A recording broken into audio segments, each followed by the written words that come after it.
Broadcasting from the business capital of the world, this is the Podcast Business News Network. So I want to quote a song by David Bowie right now. And the lyrics go like this: turn and face the strange. Time may change me, but I can't change time. We're going to talk about change today because we're all afraid of it. The elephant's in the room. I'm talking about it right now. We're afraid of change. Admit it. Tom Marino is here. He is your success strategy coach. Always great to have you along with us, Tom. How you doing? I'm doing great, Steve. Thanks again for having me. Yeah, change is, I'm adapting better to it myself personally, but there was a time like even 3 years ago, the slightest thing tips my world. Yep. And why are people afraid of change? Because they're afraid to accept the challenge that comes with change. I was on the Peloton this morning, and the instructor, Robin, she said, there's no change without challenge. And that got me thinking. And I'm a guy who thinks about how do I apply what she just said, right? Whereas there's no change without challenge. And I think that's why a lot of people shy away from change, is because it is challenging, because it is coming out of a comfort zone. It is entering a new place. And people, don't like to change because we become very complacent in what's going on. And for people, you either thrust yourself into change or you get thrust into change, right?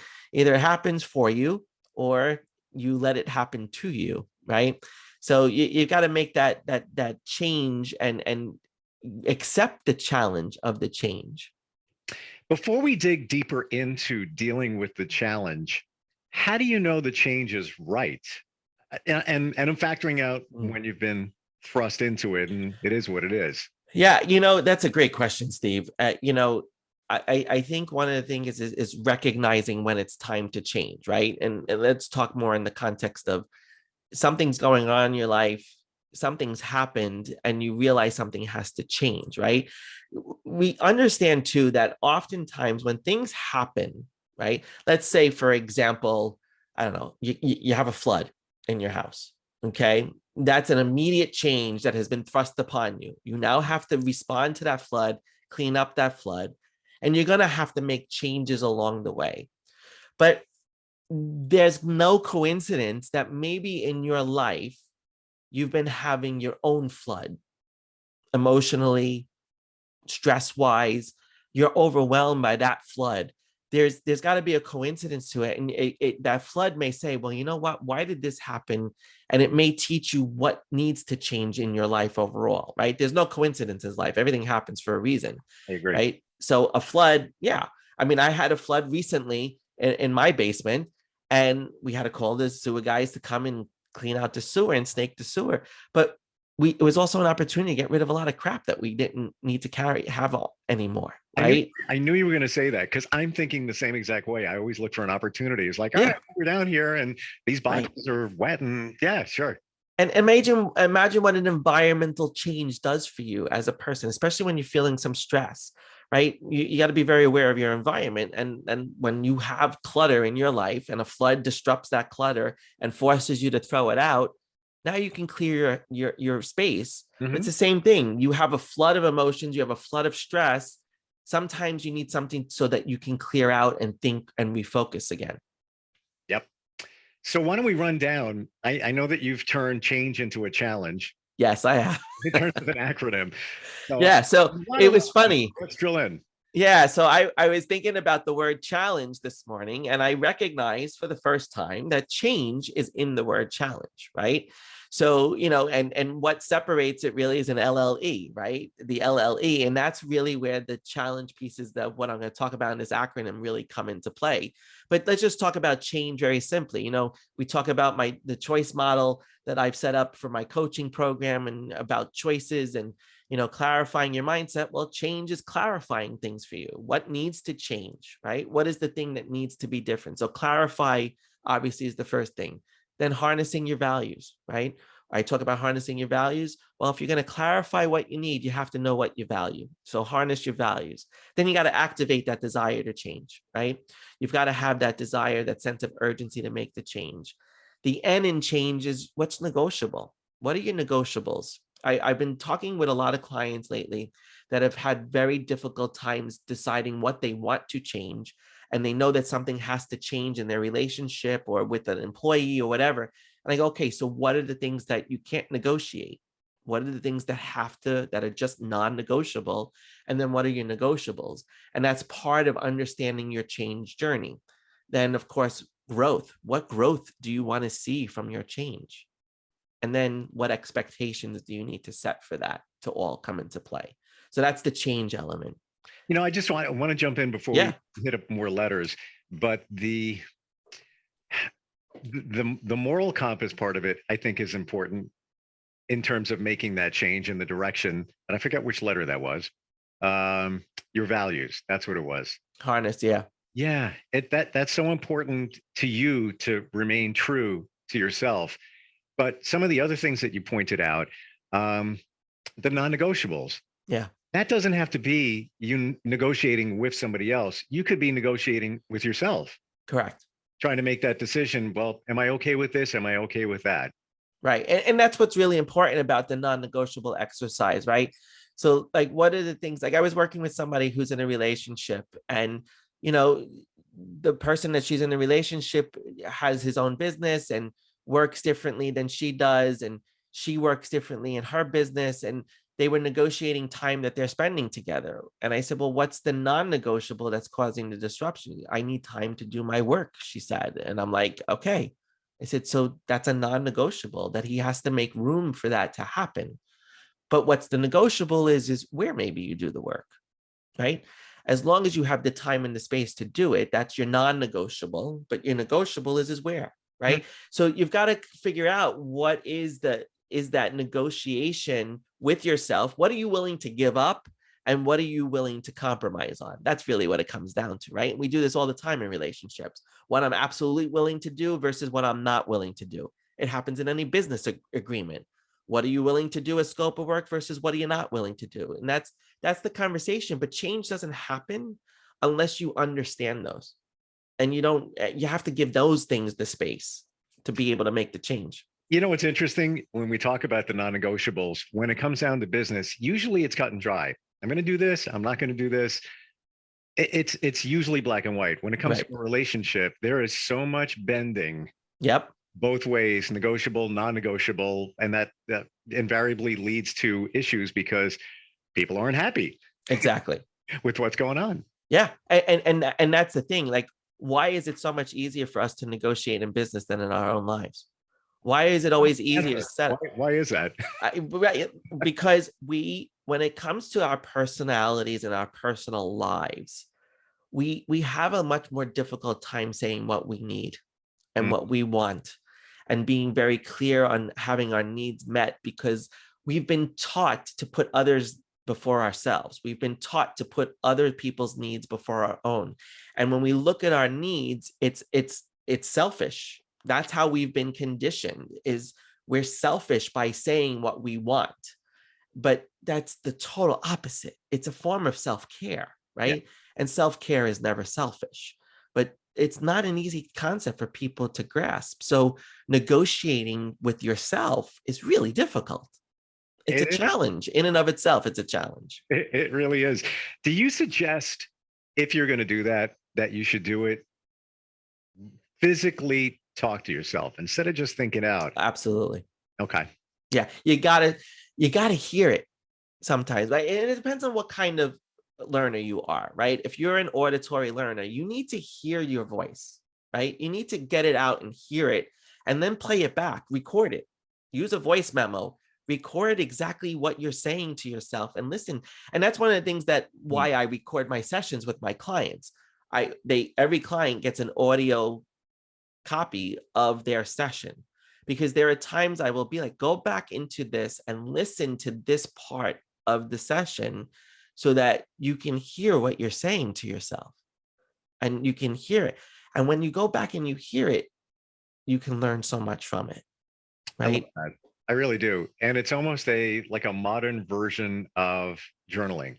Yes. You should be journaling anyway. Guilty. I never do it. Right. But how much easier it is just to hit, the voice memo and say some things. And then, even if you're trying to make that decision involving change, sit on it for a few days and then go Right. back to it and see what your mindset is on that day, reflecting back to what you said. Exactly. And that's the key point is that you have to listen to what you're saying.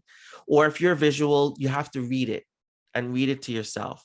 Even if you're a combination of the two, write it out and then read it back and say it out loud as you're reading it back. Yeah. Right. But you've got to do something to change the perspective. And that's going to help you to make the changes that you need to. So we're up to which letter?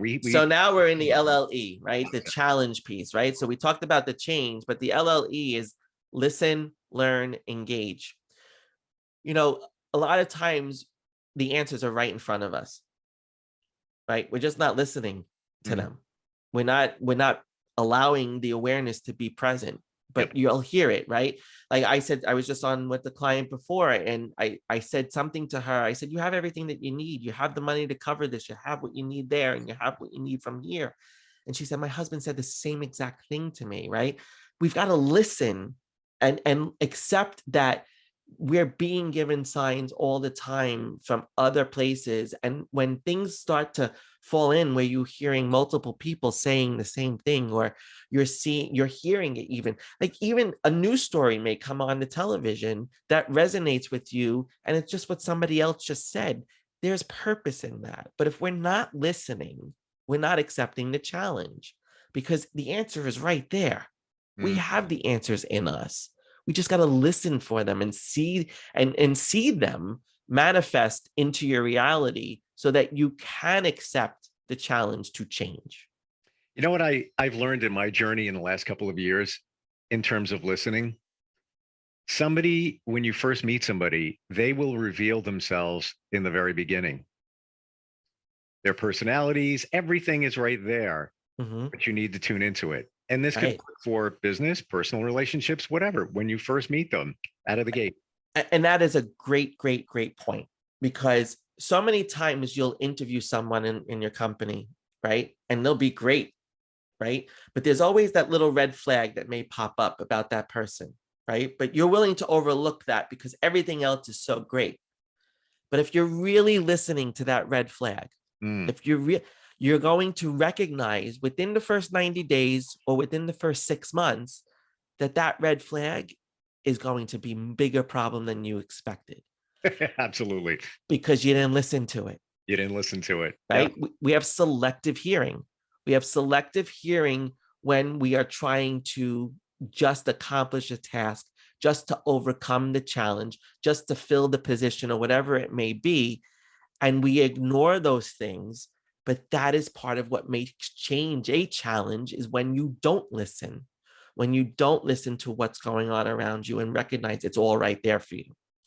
We see and hear what we want to. And that's what we're looking for. Let's say in that job interview, meeting somebody, whatever it might be, you can meet a friend of a friend and pretty cool person there. But then you pick up on things if you're paying attention to it. Absolutely. And then moving into the learn piece of this, the learning element, people don't like to learn new things. People sometimes are very stubborn to learn something new. Life is learning. Life is constant and continuous learning. But learning means be curious. Be curious, ask questions. When you don't know the answer, the challenge becomes that you're not looking to find it. A lot of people stop when they don't know the answer and they go, oh, I guess I got to go find that out. I'm too lazy to find that out. So then it becomes more of a challenge, right? It's the same thing like when you avoid having a conversation with someone because you're afraid of what the outcome is going to be in that conversation and you're avoiding that situation. Well, that's going to create more challenge. So learn, be curious, ask more questions. I always look at it as a kid standpoint. Be a kid. It's okay. Doesn't matter how old you are. Just be a kid. Because what do kids do? They learn. They're curious. Be a kid. Right. They learn. They're curious. And how many challenges do kids really have? How many challenges in their lives and they have challenge. I'm not saying that they don't have challenge, but when you're a kid, you overcome that challenge by asking why. You overcome that challenge by learning. right? Like at 2, 3 years old, the infinite question is why, why, Right. why, Yeah. why, and as an adult, it becomes very exhausting to always answer that question of why. It just, we answer with because, and because is not an answer to any question ever, right? But we have to embrace the energy of that why when we're in the midst of our own challenges and change. Because if we embrace that why, we will find the answers that we're looking for. We will find the way that we need to go in order to make the change possible. Absolutely. It's so true. So now we're at LL. E. Yep. So the E is the last piece. The E is the engagement. When you implement change in an organization, and I've done this as a chief transformation officer and in other organizations where I have put in a new change strategy, you want people to be engaged and buy into the change that's happening. Well, you have to be engaged in your own change, right? You can recognize that something needs to change, but if you're not engaging with it, it's going to become a challenge. If you don't engage with yourself, if you don't engage with your surroundings, if you don't engage with the things that are offering you wisdom into what you need to change, it becomes that much more difficult to make the changes. So we've got to engage with each other, and we have to engage with ourselves too in order to really buy in to the changes that need to take place. When it comes to making those changes, what's the best way to get out of your head? I always hear everybody, I'm in my head. I can't get out of my head. How do you move past that? Sometimes it's just simple as just taking the action step, right? Stop. What do you want to do? What do you need to do? What is it that you are trying to do, right? So, and that's usually the question I ask. Well, what are you trying to do? What are you trying to change, or what? But you're stuck in your head. But what are you trying? Just tell me what you're trying. Okay, why not? Let's create an action now to do that. Let's take that step to do that.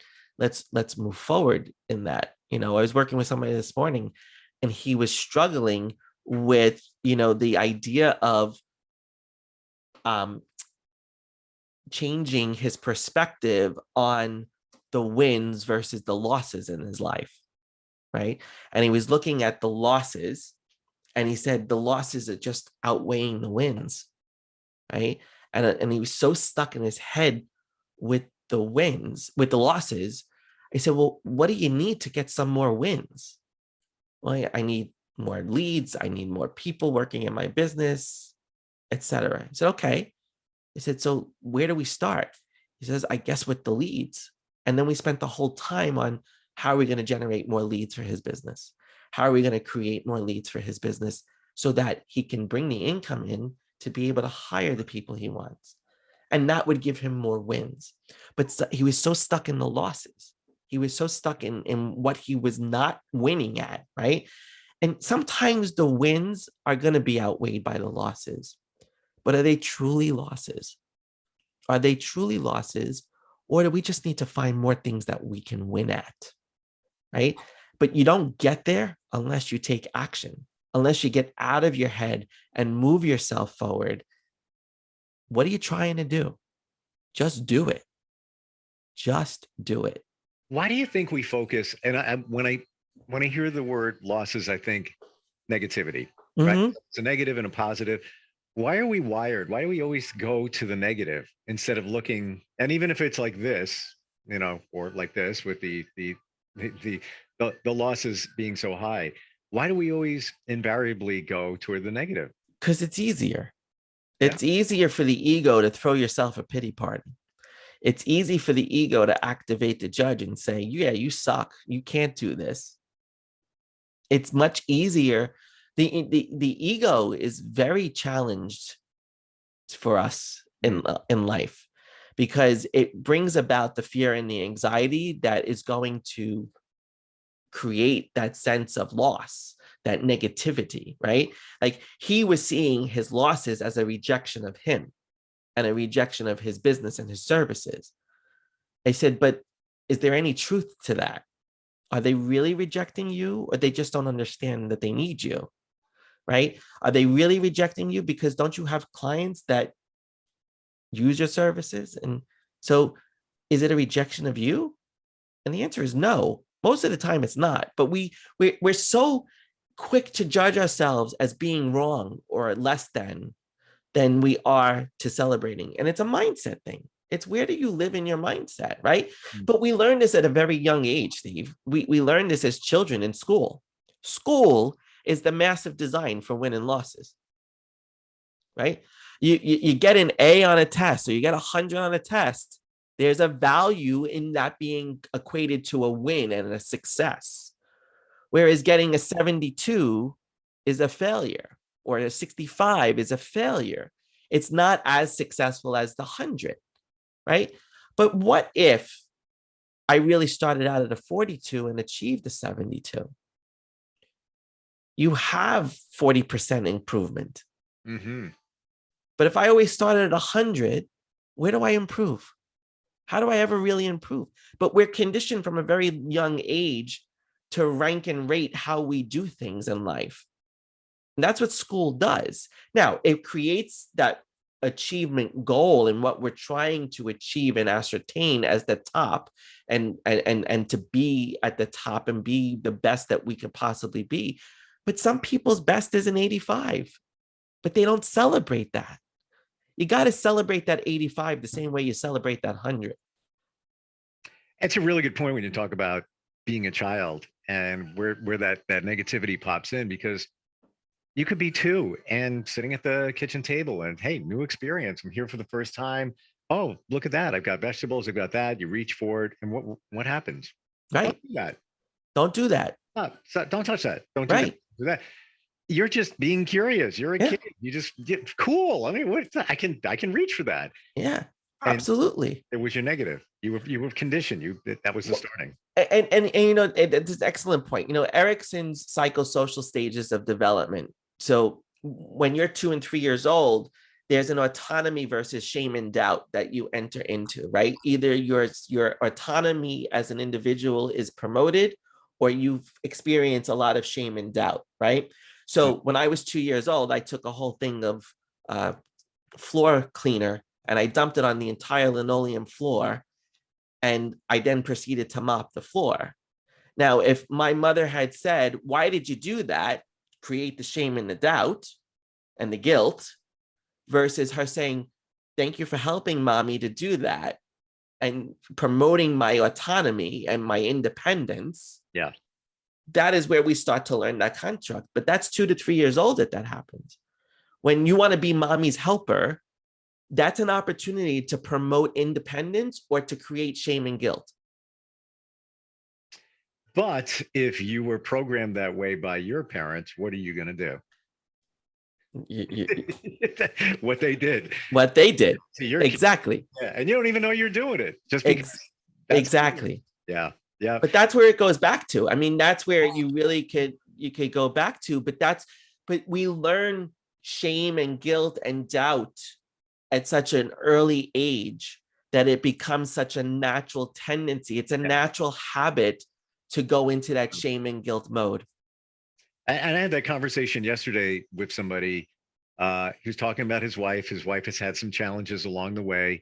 And I talked about, what children learn between 0 and 7. And I said, I'll bet you if you think back to her childhood, what she's told you, the answer's right there. It's there. And he thought about it. He's like, he had an aha moment. He goes, yeah, her parents used to, and she did this. And I'm like, yeah, it is. I mean, it's not a bad thing. It is what it is. But now if you know what it is, then you can correct it or work. Absolutely. And at least you can understand it to be able to make the change. Yeah. And that's where the learning and the listening gets rid of the challenge and allows for the change. Love it. I don't know how you do this, like how you figure this out. It's super cool though. It's sometimes surprising to me too, but it's those moments of inspiration when you're taking care of your mind and your body, exercising, that gives you some clarity on things. And she said, change is not accomplished without challenge. And I recognized that change was in challenge. And I was like, okay, we've got to do, there's a message I'm listening. That's the point. I'm listening and I'm recognizing that there is messaging coming through for me to think about things differently so I can help people think about things differently.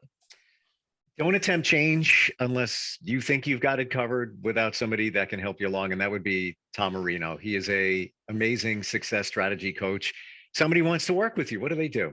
So you can reach out to me at tommarino.com. I have a contact form on my website that you can fill out and we can set up a complimentary session. Everyone who wants to work with me, before they work with me, we get a complimentary session scheduled because we want to make sure we're a good fit for each other and make sure that we're working together to really accomplish what you need to accomplish, and that make sure I can help you to do that. And if, follow me on Instagram at Tom Marino Coaching. I'm always on Instagram. Send me a DM, and if you DM me podcast, and we'll get you scheduled for a call and start a conversation. Awesome. Don't be afraid. Make that change because you want to live what kind of life? An adrenalized life, Steve. An adrenalized one where you can act decisively all of the time. Fantastic. Tom, always great talking with you. Same here, Steve. I appreciate the opportunity. Same here. And we'll catch up next time. We'll be right back. All right. Are you looking for even more of the podcasts and hosts that you love? The Podcast Business News Network is proud to announce that you can now listen live on the MyTuner Radio and online Radio Box apps for iOS, Android, and the Amazon App Store. Or check us out online. Search for Business News Network on mytuner-radio.com or search Podcast Business News Network on onlineradiobox.com/US so you don't miss a minute of the action.